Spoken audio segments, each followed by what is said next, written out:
You know, the media, crowds, we're fighting academia, we're fighting Hollywood and all the rest.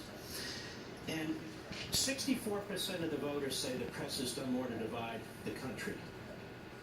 More people think the press has divided the country than the President of the United States. And I'm going to tell you why. The word Hitler is very popular with the press, with Joe Scarborough. The word white supremacy is very popular over there at CNN. The word Stalin's now starting to pick up. They consider those of us who support this president and support an America agenda as Nazis, they refer to us to, as racists, as white supremacists. Every time there's some horrific event, they try and pin it on us, pin it on our president, pin it on our party. It's really time, America, to push back. Enough is enough. We cannot turn any part of this government over to these radical, hardcore Democrats and their mouthpieces in the media. And I want to give you a few examples here.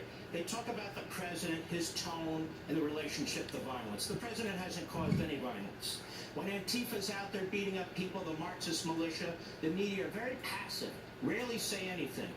When Bill Clinton pardoned the FALN terrorists who murdered 4 people and injured 44 other people, I don't remember them saying Bill Clinton was contributing to a violent tone in this country. When Barack Obama commuted the leader of that organization, who never repented, I don't remember them bringing that up.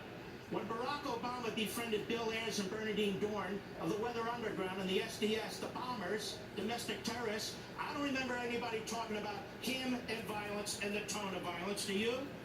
Obama opens an embassy in Cuba, a genocidal police state. He's celebrated.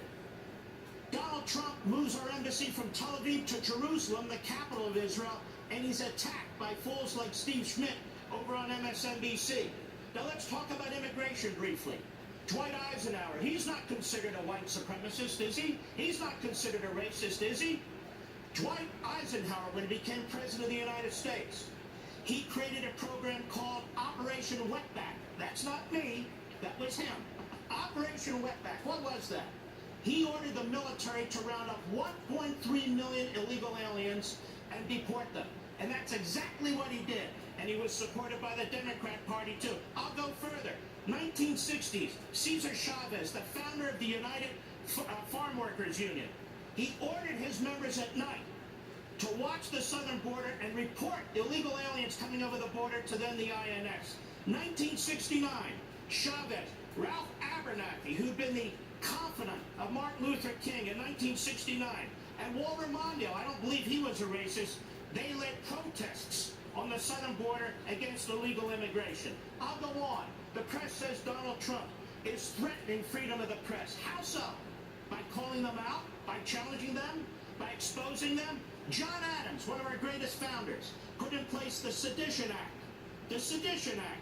He actually put some newspapers out of business and put some journalists in prison.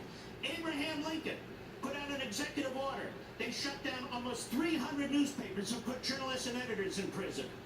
And not only that, the great progressive leader, Woodrow Wilson, he had the Sedition Act of 1918, did the same thing, put some journalists in prison and some of his opponents. Donald Trump hasn't done anything like this. He's not rounding up illegal immigrants who are in this country by the hundreds of thousands. He's not shutting down newspapers. He's not putting journalists in prison. Yet they refer to him as Hitler and as Stalin.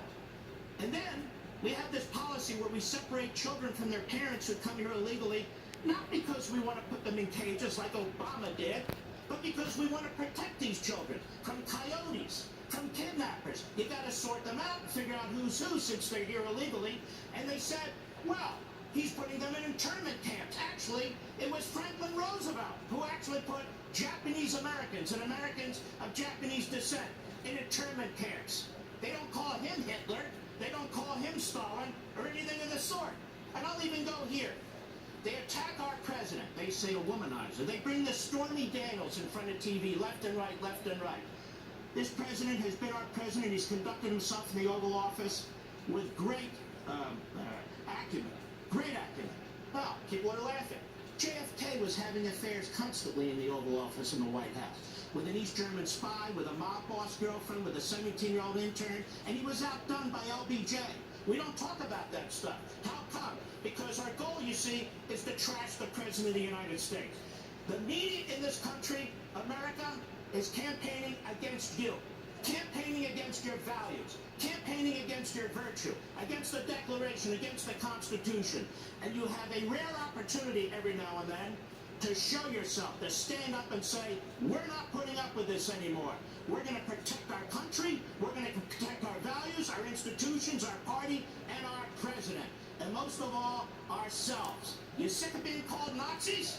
You're sick of being called racists? You're sick of being called white supremacists? Then you need to vote. And you need to vote now if you have early voting, and you need to vote Tuesday, and you need to be your own precinct captain and bring out 4, 5, 6 people and make sure you vote. Because here's the deal. If more of us vote, we win. If less of them vote, they lose.